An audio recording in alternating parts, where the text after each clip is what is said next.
Hey everyone, and welcome back to Thought Pairing. So glad to be back. Today we're diving deep into What a deep dive. into a book that's been making waves. It has been. In the relationship world. Yeah. The Rules of Love. It's a good one. By Richard Templar. Mm-hmm. Now I'm joined by my amazing friend Suchi. Hi, everyone. Who, like me, devoured this book. Devoured it. And has some brilliant insights to share. I hope so. So buckle up because we're about to unpack Oh, yes. some powerful and maybe even controversial perspectives on finding and nurturing love. It's true. This book does not hold back.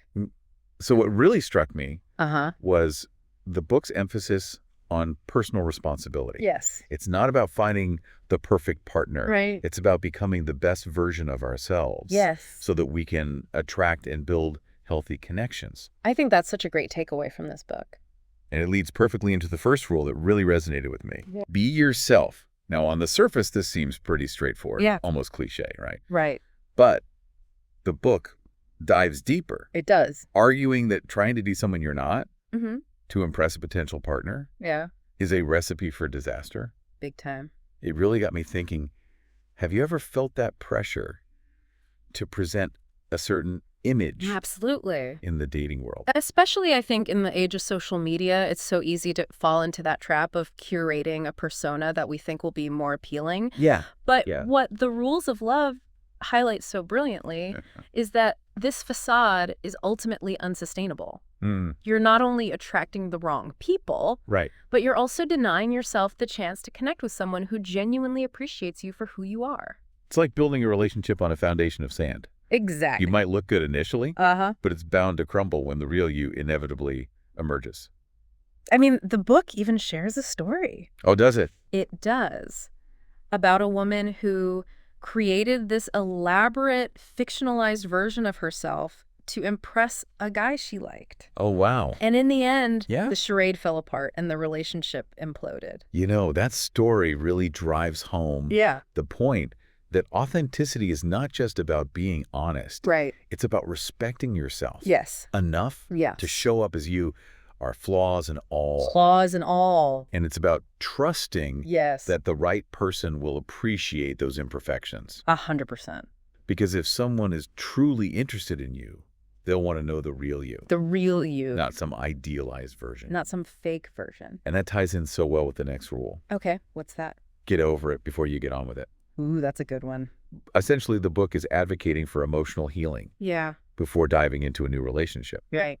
It's acknowledging that carrying baggage from past relationships can sabotage our chances of building something healthy and fulfilling. Oh, for sure. And it's not just about romantic baggage. Right. It's about any unresolved emotional wounds that might be influencing our choices and behaviors. I think that's an important distinction. The book argues that until we address those wounds, we risk repeating the same patterns and attracting partners who might not be right for us. Makes sense. It's like doing a self-inventory, right? Yeah. Taking stock of any lingering hurt, resentment, or insecurities that might be holding us back. I like that analogy. And the book shares a poignant story. Oh, really? About a woman who finally realized she needed time to process her past heartbreak before she could be truly open to new love. It's so true. And it's such a powerful reminder that healing takes time. It really does. And rushing into a new relationship before we're ready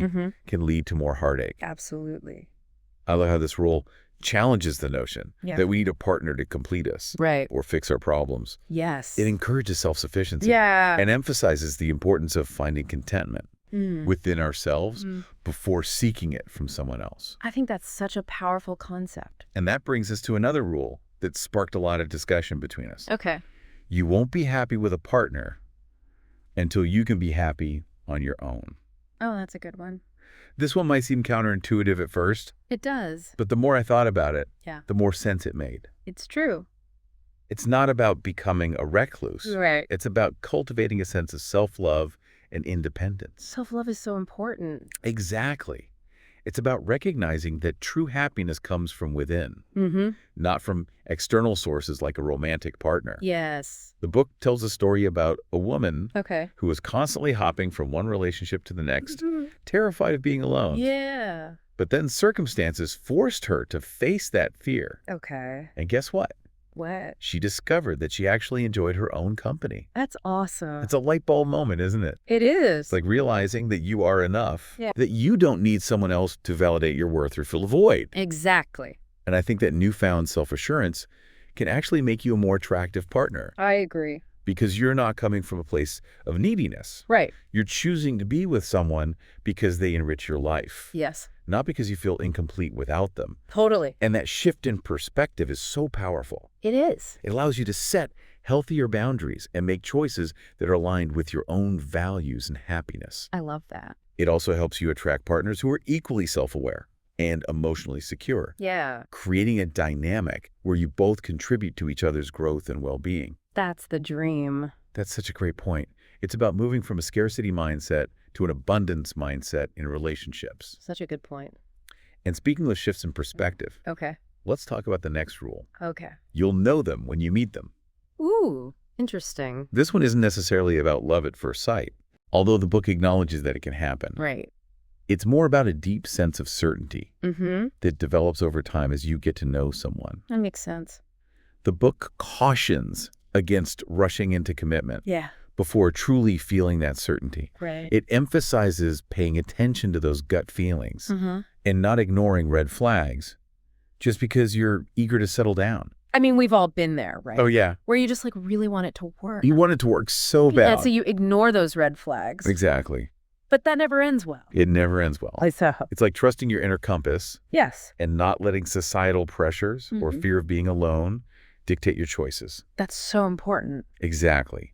It's about recognizing that finding the right partner is a journey, not a race. Totally. And sometimes that journey involves taking detours, learning from mistakes, and refining our understanding of what we truly want in a relationship. Refining. So much refining. So true. Okay, before we move on to the next set of rules, okay, I want to hear your thoughts on this first batch. Okay. Which one has resonated with you the most so far? That's a tough one. They're all so good. I think the rule about being happy on your own before seeking happiness with a partner is incredibly powerful. It is. It's a reminder that we are responsible for our own well-being. Yes. And that a partner should complement our lives, not complete them. I completely agree. It's a game changer in terms of approaching relationships from a place of strength and self-awareness. 100%. All right, in the next part of our deep dive, Ooh, yes, we'll explore some more thought-provoking rules from the rules of love. I'm excited. We'll be discussing the role of humor. Yes. The importance of accepting imperfections and the dangers of repeating past mistakes. Ooh, those past mistakes. So stay tuned for me here. All right, let's dive back into the rules of love. Let's do it. I'm really curious to hear your thoughts on the next one. Choose someone who makes you laugh. Oh, that's a good one. This rule really resonated with me because I believe a shared sense of humor is so crucial for a strong and lasting connection. Oh, absolutely. What are your thoughts? I think you're spot on. Okay, good. The book really emphasizes the importance of finding a partner who can bring joy and laughter into your life, especially when things get tough. For sure. You know, it's not about finding a stand-up comedian, but someone who shares your sense of humor, who can make you smile, even on the darkest of days. That's like that little spark. That little spark. Yeah. Like even when everything's going wrong, if you can still laugh together, you know you're going to be okay. You're going to be okay. And the author actually shares. Oh, does he? He does a personal anecdote. Okay. About how his wife's infectious laughter has been a source of strength and support throughout their marriage. Oh, that's so sweet. It's really cute. And it highlights how laughter can be a powerful bonding agent and a coping mechanism for navigating life's challenges. Because when you can laugh together, it creates a sense of lightness and connection. It helps you de-stress and see things from a more positive perspective.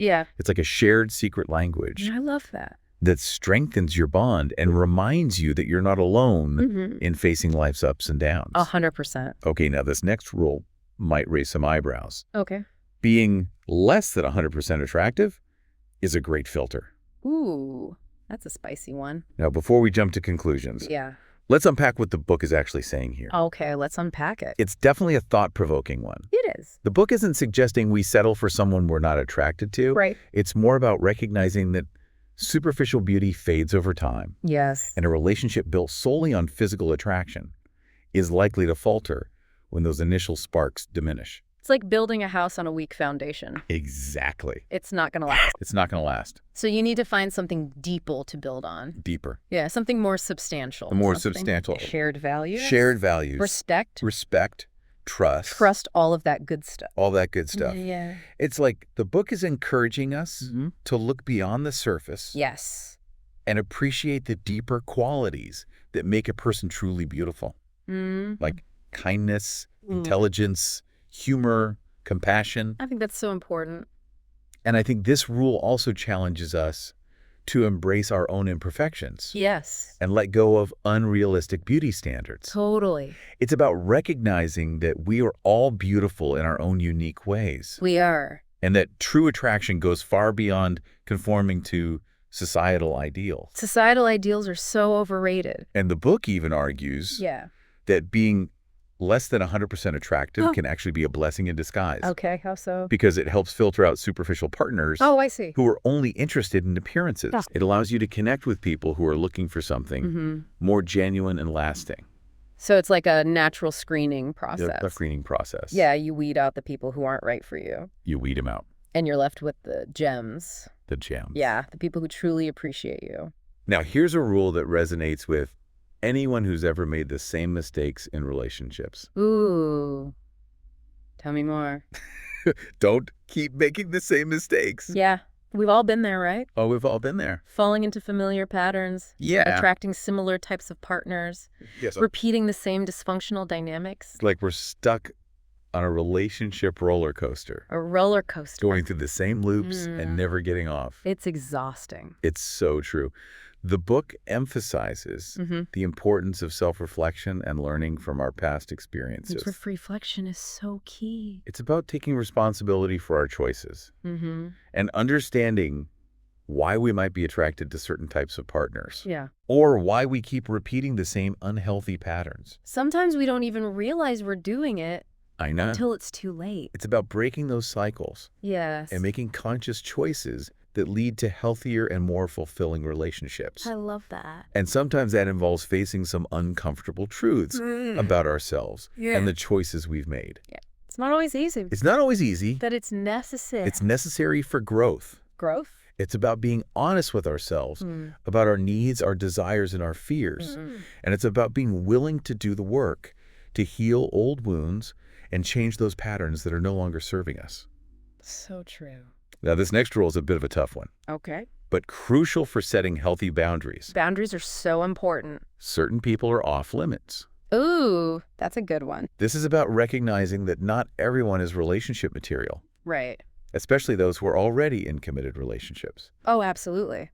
The book stresses the importance of respecting other people's commitments and avoiding situations that could lead to hurt and betrayal. Respect is key. It's about having integrity and making choices that align with our values. I love that. And it's also about protecting ourselves from unnecessary drama and heartache. Yeah, getting involved with someone who's emotionally unavailable or already in a relationship is rarely a recipe for happiness. Okay, this next rule is one that I think we all need to hear sometimes. Okay, what is it? You can't change people. Ooh, that's a tough one. I think we've all been guilty of trying to change a partner at some point, haven't we? Oh, absolutely. We might see potential in someone and convince ourselves that we can mold them into our ideal partner. It's so tempting. I know. But the book is very clear on this point. Yeah. People can only change themselves. It's a hard truth to accept. It is. But trying to force someone to be who we want them to be is a futile exercise. You're fighting a losing battle. You're fighting a losing battle. Yeah. And it usually leads to frustration, resentment, and ultimately a breakdown of the relationship. Exactly. So it's best to accept people for who they are. Accept for who they are. And if you can't, then it's probably not the right relationship for you. Now, this next rule might seem a bit controversial. Ooh, okay. I'm intrigued. Relationships aren't bigging about sex. Whoa, hold on a second. I know, right? That's a bold statement. But before you click away, let's hear the book out on this one. Oh, I'm listening. The book isn't saying that sex isn't important in a relationship. Right. But it's arguing that it shouldn't be the foundation. It's a foundation. It's about recognizing that a truly fulfilling and lasting relationship needs a much deeper and more substantial base. Deeper, more substantial? It's about prioritizing emotional connection, intimacy, shared values, and mutual respect as the cornerstones of a strong and healthy partnership. Those are the building blocks. The building blocks. Of a solid relationship. And the book suggests that if sex is the primary focus, the relationship is likely to fizzle out. It will fizzle out. Once the initial passion fades. It's like a firework. A firework. It's beautiful and exciting for a moment, but then it's gone. It's about building something that can withstand the tests of time. Something that lasts. Something that goes beyond the physical. Yes. And delves into the realm of shared dreams, aspirations, and emotional intimacy. Those are the things that really matter in the long run. And speaking of time, that brings us to the next rule. All right, hit me with it. You should know someone through all the seasons before you make any major decisions. Ooh, I like that one. This one speaks to the importance of truly getting to know someone over an extended period of time. Yes. Before making any big commitments. Big commitments. It's about seeing them in different situations. Observing how they handle stress. Yeah. How they treat others. How they treat others. That's a big one. Big one. Yeah, because that tells you a lot about a person. It does. Yeah, how they treat people who they don't have to be nice to. So true. That's a real test of character. How they navigate the ups and downs of life. The ups and downs. It's about moving beyond the honeymoon phase. Yes. And witnessing the full spectrum of their personality and behavior. The good, the bad, and the ugly. The good, the bad, and the ugly. Yeah, you got to see it all. See it all. Before you make any big decisions. The book cautions against making impulsive decisions based on infatuation or idealized perceptions. It's about letting the relationship unfold naturally. Naturally. Observing patterns of behavior and making sure your values and life goals are truly aligned before taking that next step. It's like due diligence for your heart. Due diligence for your heart. I love that. Yeah, you got to protect your heart. And that leads us to a rule that emphasizes self-respect. Self-respect. And recognizing our worth. So important. Don't stay with someone who doesn't care. Ooh, that's a powerful one. This might seem obvious. Yeah. But sometimes we can get caught up in trying to make a relationship work. Oh, we've all been there. Even when it's clear that the other person isn't fully invested. It's like trying to hold water in your hands. It just slips away. It just slips away. It's like we're holding on to a sinking ship. A sinking ship. Hoping against hope. Yeah. That things will magically change. But sometimes you just got to let go. You got to let go. And swim to shore. But the book reminds us that we deserve to be with someone who cares for us deeply. Yes. Who respects us. Absolutely. And who makes us feel loved and appreciated. Those are the non-negotiables. Non-negotiables. You deserve that. We deserve that. Yeah. So don't settle for anything less. It's about having the courage to walk away from situations that are emotionally draining and unfulfilling. Yeah. Sometimes walking away is the bravest thing you can do. And it's about believing that we are worthy of love. Worthy of love. And choosing partners who reflect that belief. 100%. This next rule goes hand in hand with the previous one. Okay. If you can't trust them, you haven't got a relationship. Trust is everything. Trust is the foundation of any healthy and fulfilling connection.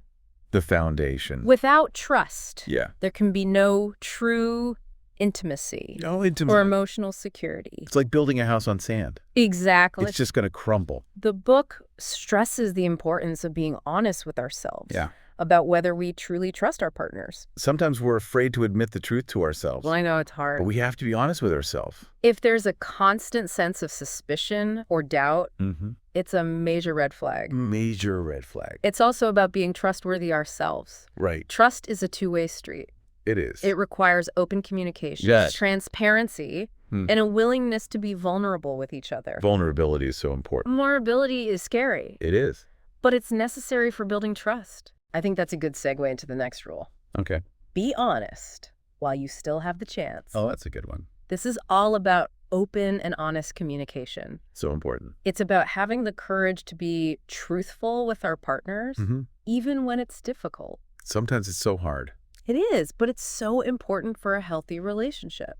It's about creating a safe space in the relationship where we can both share our feelings and thoughts without fear of judgment or rejection. A judgment-free zone. Judgment-free zone. Where you can just be yourself. Be yourself. And know that you're loved and accepted. The book argues that bottling up our emotions or avoiding difficult conversations will only lead to resentment and distance in the long run. It's like a pressure cooker. It's going to explode. Eventually, it's going to explode. It's better to address issues head on. Yes. Even if it's uncomfortable in the moment. Rip the Band-Aid off. Rip the Band-Aid off. Get it over with. And this goes for both the good and the bad. Right. Be honest about your needs, your desires, your fears, and your disappointments. Everything. Open communication is the key. The key. To building a strong and lasting connection. So true. This next rule is all about keeping things real. Okay. And avoiding unnecessary drama. Who needs drama? Don't play games. Oh, I hate games. We all know those silly dating games, right? Playing hard to get. Yeah. Sending mixed signals. Trying to make someone jealous. It's exhausting. It's exhausting. Yeah, it's so immature. The book advocates for authenticity and straightforwardness in relationships. Yes. It's about being genuine with our feelings and intentions. Right. Not trying to manipulate or control the other person. No manipulation. Playing games creates unnecessary drama and confusion. It does. It prevents us from truly connecting with someone on a deeper level. So true. Be upfront about what you want, how you feel. Communication is key. It will save you a lot of heartache in the long run. So much heartache. Now, this next rule encourages us to approach new relationships with an open heart and mind. Okay, I like that. Don't paint new partners with old brushes. Ooh, that's a good analogy. We all have baggage from past relationships. We do. But it's important not to let those experiences color our perception of new partners. Right. It's so easy to fall into the trap It is. of assuming that everyone is going to hurt us the way we've been hurt before. We build up those walls. We build up those walls. To protect ourselves. But that's not fair. No, it's not. To the new person in our lives. It's not. The book encourages us to give our new partner a clean slate. The clean slate. Approaching the relationship with an open mind and heart. Yes. It's about recognizing that each person is unique. Everyone is different. And not everyone is going to repeat the mistakes of those who came before. Right. It's about learning from our past, but not letting it define our future. So true. Give your new partner the benefit of the doubt. Yes. And allow the relationship to develop organically. Organically. Now, this next rule is crucial for long-term compatibility. Okay. Make sure you both have the same shared goals. Oh, that's a big one.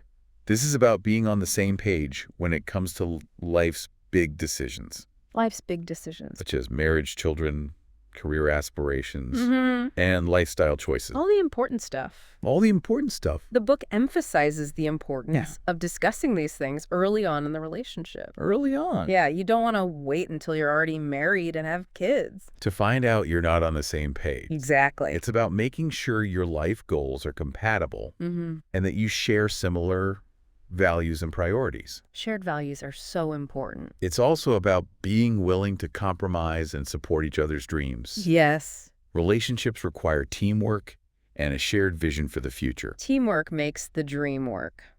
Now, this next rule can be a tough pill to swallow. Okay. But it's a reality check we all need sometimes. Hit me with it. You can't make someone love you. Ooh, that's a tough one. As much as we might wish it were otherwise, love cannot be forced or manipulated. You can't control someone's feelings. The book reminds us that love is a choice. It is. And you can't make someone choose you. Right. No matter how hard you try. You can't force it. It's about accepting that we can't control another person's feelings. Yeah. And letting go of the need to be loved by everyone. That's a hard one. That's hard. But it's so liberating. So liberating. When you finally let go of that need. It's about focusing on being the best version of ourselves. Yes. And attracting people who appreciate us for who we are. That's the goal. Now, this next rule might seem a bit harsh. Okay. But it's often necessary for both our own well-being and the growth of others. Okay.